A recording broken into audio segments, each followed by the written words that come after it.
In this particular case, if you have an amygdala hijack, meron tayong tinatawag na amygdala hijack. Amygdala yung ating sa brain, may amygdala tayo dyan.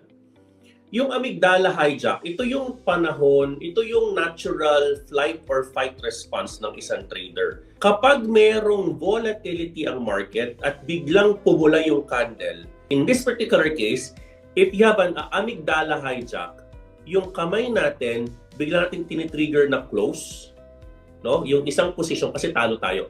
We're not following our plan.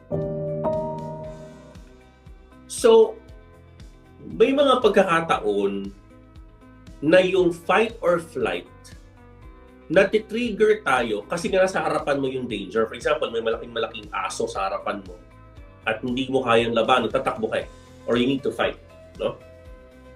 But if it's kunyari, tama naman yung exposure mo, tama na, or hindi kunwari, let's say, tama yung exposure, tama yung position sizing, tama yung VAR, tama yung risk-reward ratio mo, then what you need to do is to practice deep breathing. Totoo to ha. Deep breathing, ibig sabihin nito, before making a decision, you need to breathe in, breathe out.